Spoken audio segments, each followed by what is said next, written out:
Donc, nous recevons l'Institut de recherche et d'information socio-économique et nous avons M. Simon Tremblay-Pépin. Donc, M. Pépin, vous avez la parole pour un temps maximal de 10 minutes. Merci, Madame la Présidente. Madame la Présidente, Monsieur le Ministre, Mesdames, Messieurs les députés. Bonjour, merci de me recevoir. J'ai été très content de recevoir cette invitation pour me pencher sur la question du livre. Je l'ai reçu à 1 mois et quelques d'avis, donc je n'ai pas pu malheureusement faire toutes les recherches et les enquêtes que j'aurais aimé faire pour informer le mieux possible cette commission des impacts du prix de la réglementation qui vous est proposée aujourd'hui. Je vous ai fait parvenir, peut-être l'avez-vous, ce petit mémoire que j'ai rédigé rapidement. Vous pardonnerez sa brièveté, c'est le mémoire d'un homme qui s'en allait en vacances avant de recevoir l'invitation et qui a parcouru les 13 librairies, qui a fait une petite enquête pour voir sur 12 volumes quels étaient les prix consentis. Il faut bien comprendre que mon objectif ici était de vérifier une question, de me poser, et j'ai entendu ici beaucoup de sujets divers qui ont été abordés. Je n'en aborderai qu'un pour ma part. C'est la question de la possibilité de cette mesure d'avoir un effet sur le prix du livre en général, un effet potentiellement haussier. Ça a été le centre d'un débat autour de cette mesure dans les derniers mois. Je me suis donc penché sur la question pour voir si ça pouvait être le cas.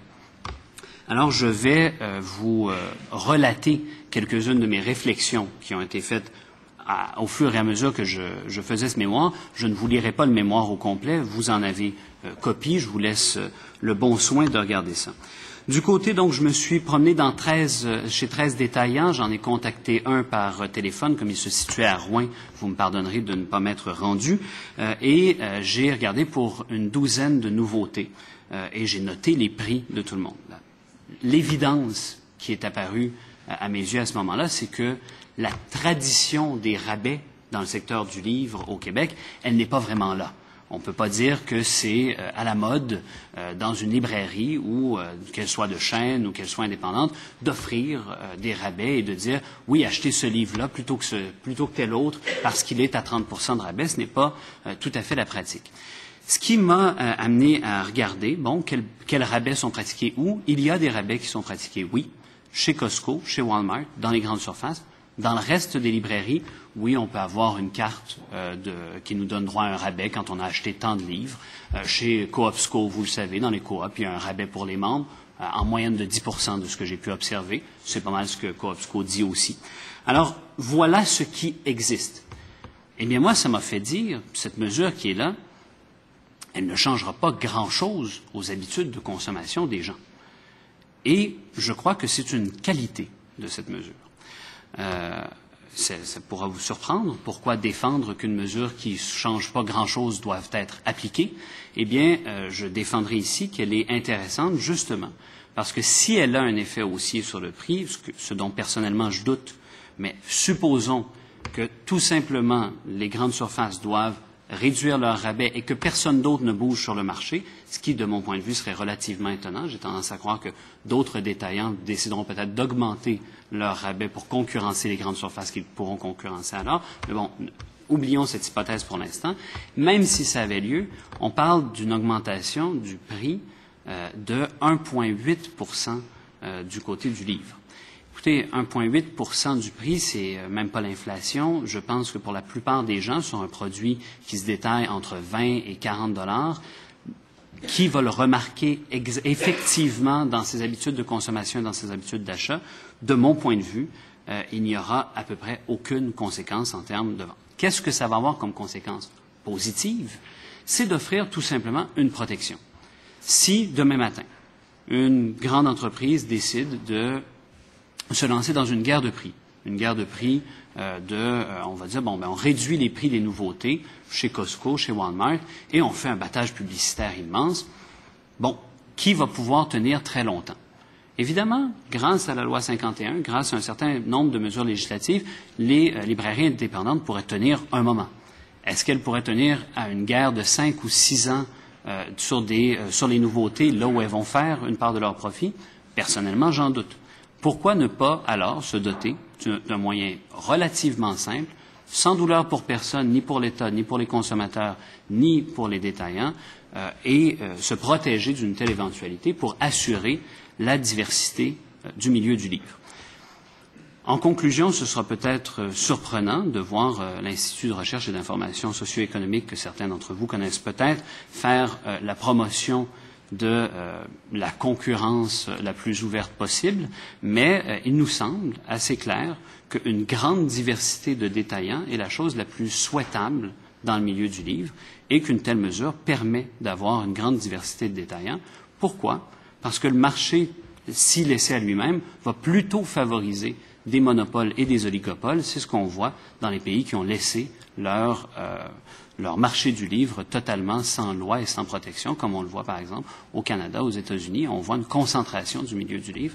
Nous ne pensons pas que c'est souhaitable, ni pour les consommateurs, ni pour la diversité culturelle. Merci. Merci beaucoup. Monsieur le ministre. Oui. Merci, M. Tremblay-Pépin. Merci pour cette clarté et cette concision. J'irai directement sur une question en référence avec ce que vous avez dit, qui se retrouve dans votre mémoire. Vous affirmez qu'une réglementation du prix de vente des livres neufs passerait inaperçue pour la plupart des consommateurs. Est-ce que vous avez évalué les impacts sur les faibles lecteurs? Et aussi, quand je dis faibles lecteurs, vous comprenez ce que je veux dire, mais aussi sur les citoyens défavorisés. J'entendais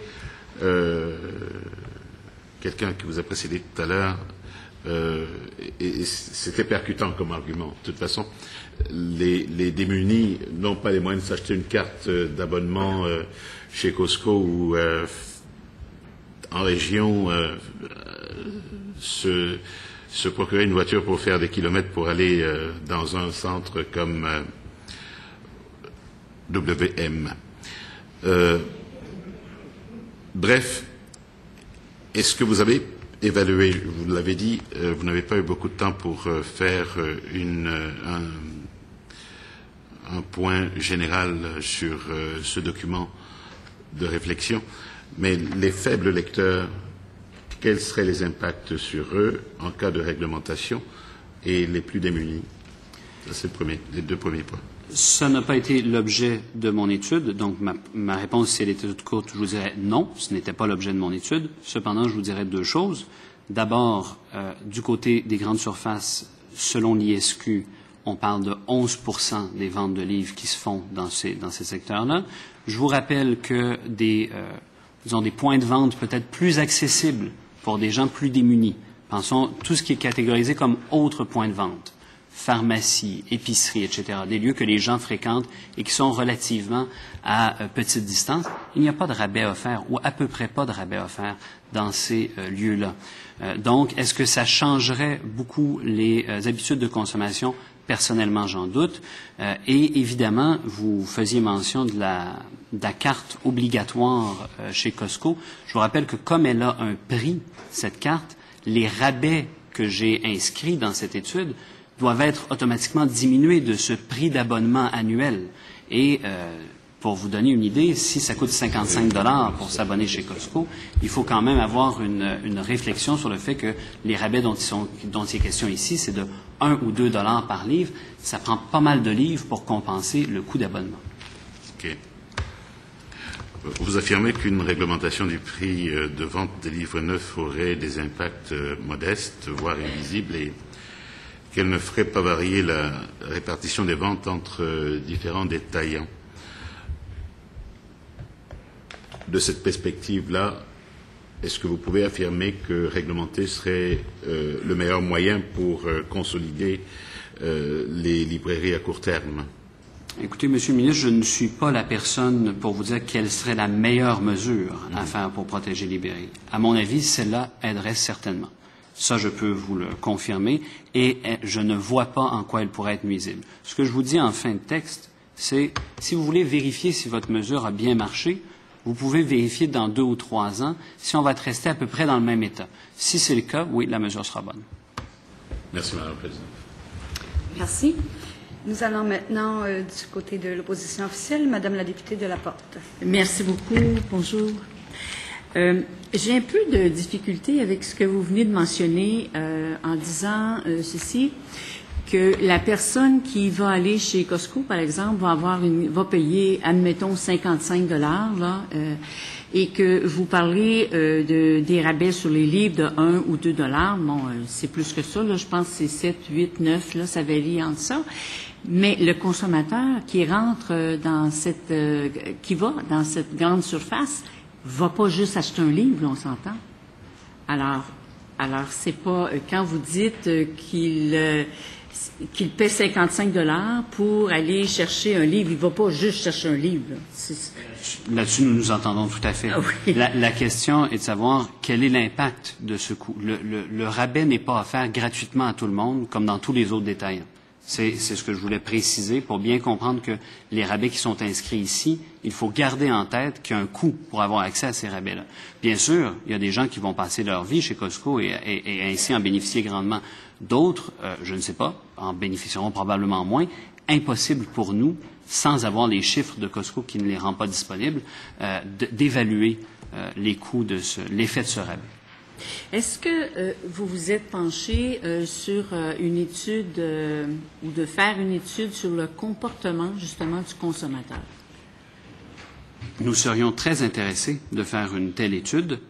Évidemment, des études comportementales de consommateurs, vous comprenez que ça demande des frais imposants parce qu'il faut faire soit des études longitudinales, soit surveiller ce que font les consommateurs en faisant enquête et ce genre de choses-là. Nous n'avons pas les moyens de le faire, surtout pas en un mois. Mais bien sûr, nous serions très intéressés à procéder à une telle étude.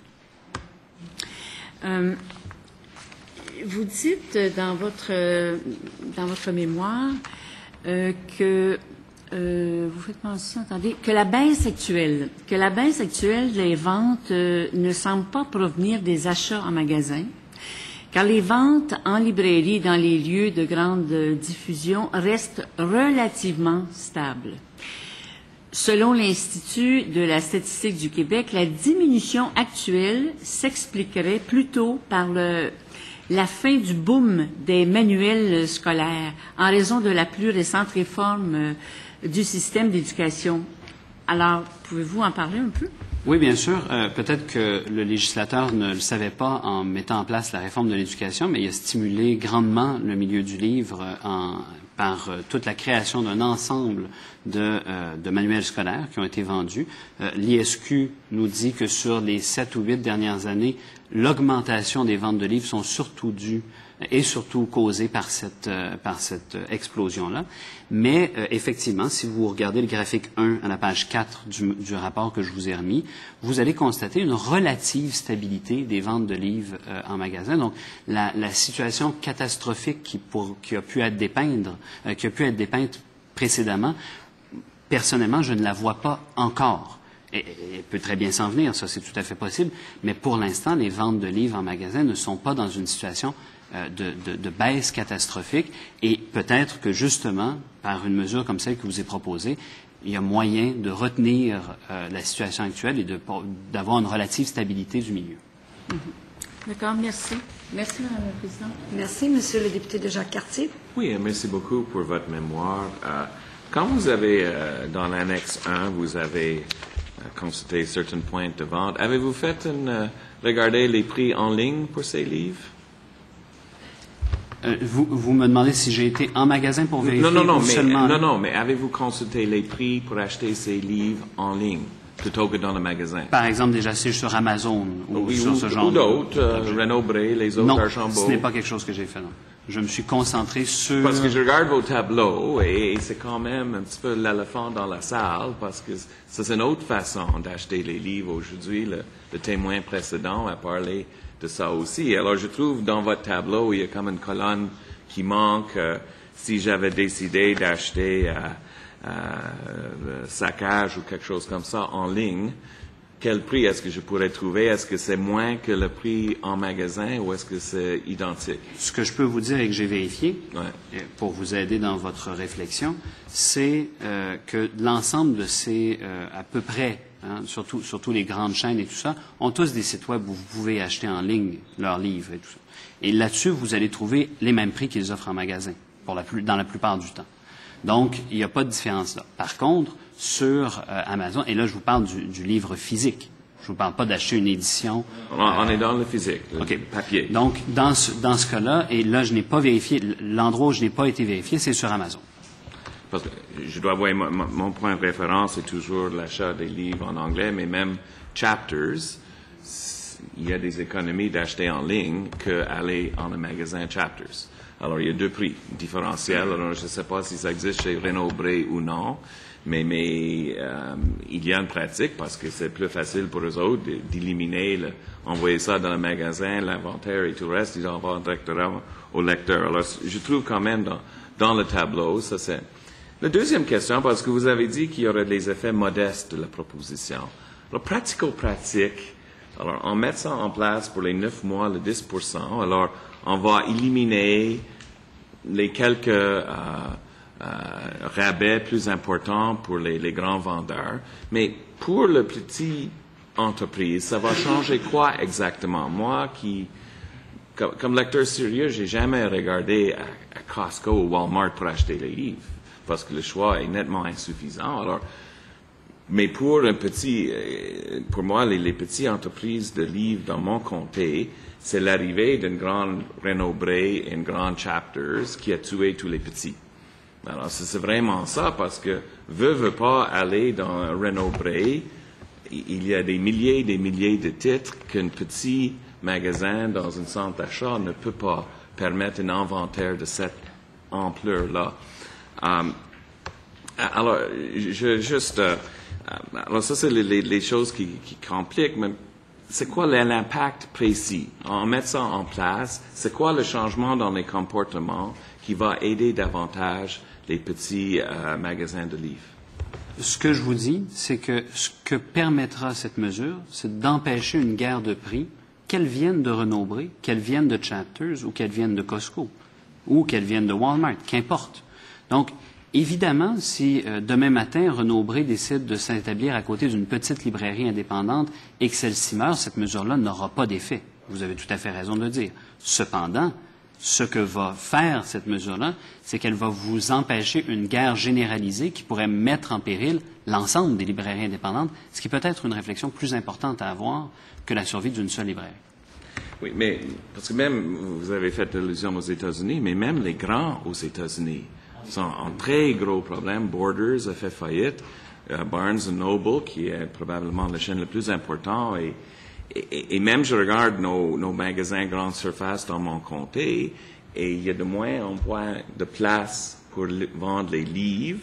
Il achète les verres de thé, il achète toutes sortes de choses, sauf les livres. Alors, de toute évidence, même pour les grands poissons dans l'océan, ça devient une industrie qui est très difficile de le rendre rentable et tout le reste. Alors, j'essaie dans ce grand contexte de mesurer le mesure précis qui est devant nous.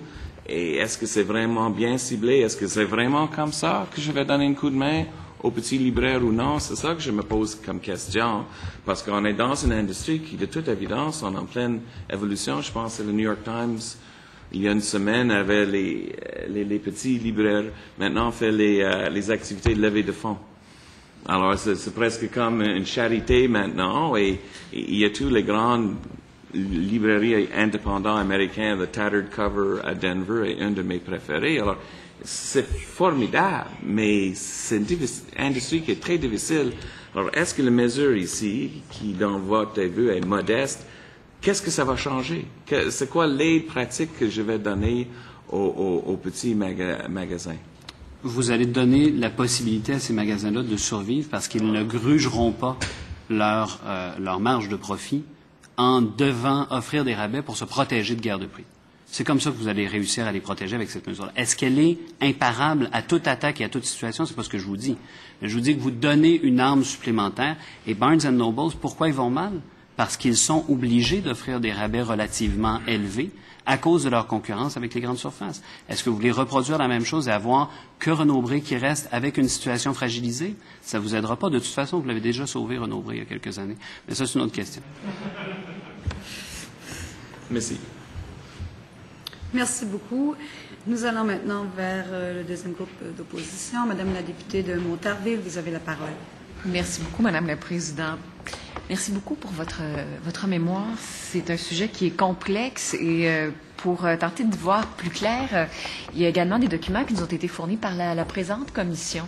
Et dans un de ces documents qui nous a été soumis par la Commission de la Culture et de l'Éducation, on y parle strictement du livre québécois, le marché du livre neuf au Québec. Et j'aimerais vous entendre sur un des points qui nous est soumis. On nous dit que depuis 2006, la part de marché des librairies à succursales n'a cessé d'augmenter, passant de 45 % en 2006 à 53 % en 2010. Ça, c'est une augmentation de 8 % pour les librairies à succursales. Et pendant la même période, les librairies indépendantes, eh bien, elles, leur part de marché ont diminué de 35 à 28 %. Donc, elles ont perdu 7 % de part de marché. 8 % donc d'augmentation pour les librairies à succursales et 7 % de diminution pour les librairies indépendantes. Est-ce qu'on pourrait croire ici que ce sont justement les librairies à succursales qui vont gruger les profits des librairies indépendantes et pas nécessairement les grandes surfaces? Est-ce qu'on se trompe pas nécessairement de cible? Vous avez raison de dire qu'il va y avoir des jeux entre ces librairies-là, bien entendu. Et effectivement, quand une librairie a une stratégie de développement, elle va aller puiser dans les autres librairies, bien sûr. Les grandes surfaces ne représentent que 11 % à peu près des ventes, selon les derniers chiffres de l'ISQ. Est-ce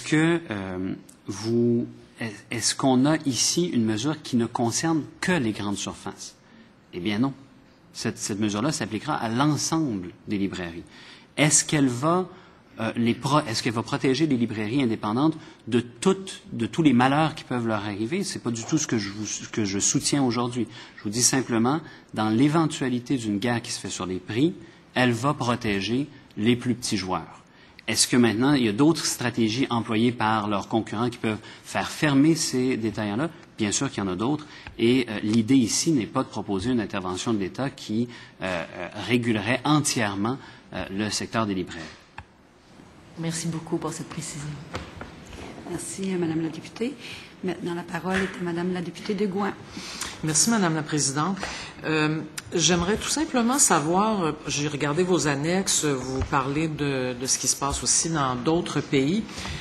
Pouvez-vous nous indiquer brièvement si, dans certains pays, la réglementation du prix du livre a eu un effet sur la survie de librairies indépendantes, selon ce que vous avez lu?